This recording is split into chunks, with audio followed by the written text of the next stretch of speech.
We set up now a scenario in a global level where we can see the elites in the overpower and the common people don't do nothing or anything.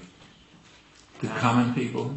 Yeah, or the local common people won't able to do anything. Cause the media, cause the life forms, cause anyway. And there's a movement, we are the activists, and what can we do? What's the difference between the internet communications and the direct action? Well, first of all, the role of activists is not just direct action.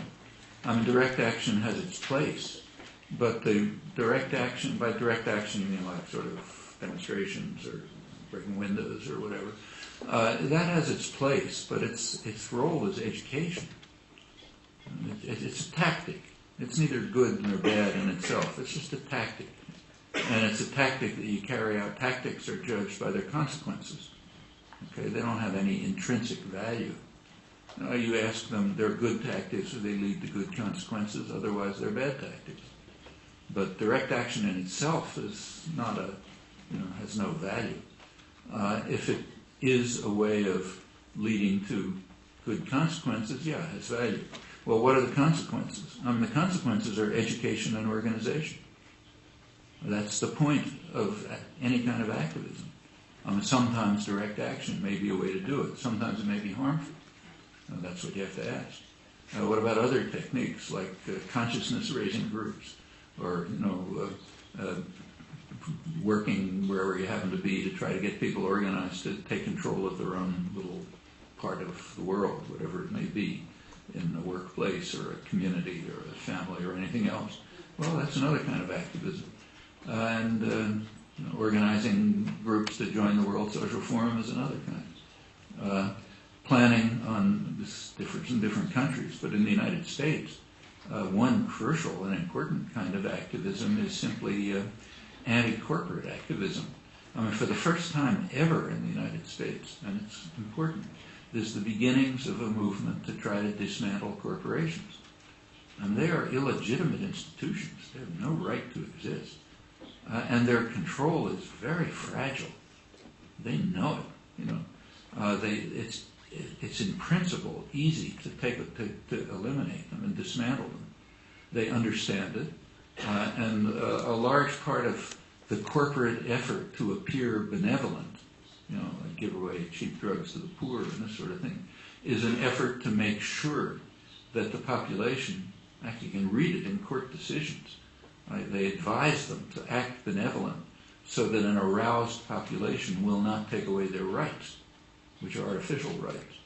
Well, for the first time there's the beginnings of some kind of consciousness about that, and groups organizing to do something about it, and little parts of the country which are preventing corporations from functioning and so on.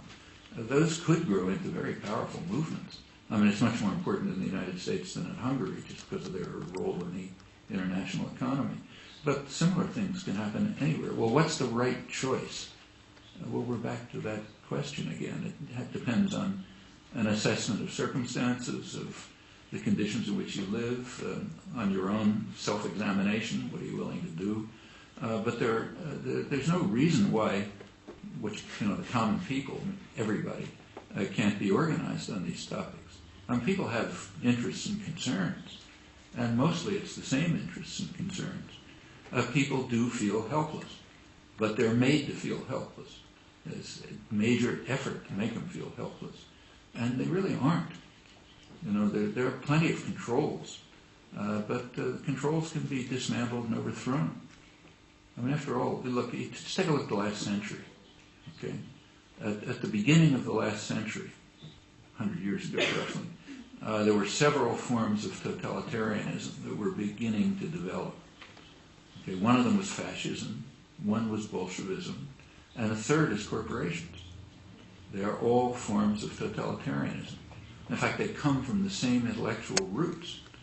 They all come from neo-Hegelian ideas about the rights of big organizations over the rights of individuals. And in fact, progressives supported all of them. Supported corporatism, supported Bolshevism, and supported fascism. Mussolini in particular had plenty of progressive support, because they all believed in the same ideas. Well, of those three forms of totalitarianism, two have been overcome. The third has extended. But the third is the weakest of all. I mean, it's held together just by propaganda, not by force. They don't have torture chambers. They don't have secret police. They have plenty of modes of control, but it's much more fragile. And there's no reason why the general population of the world can't overthrow those, the third. But of course, you have to be aware of it in the first place. People aren't aware. And then you've got to begin to act at whatever scale you can act, and could turn into major social movements. Well, that would be a social revolution, major.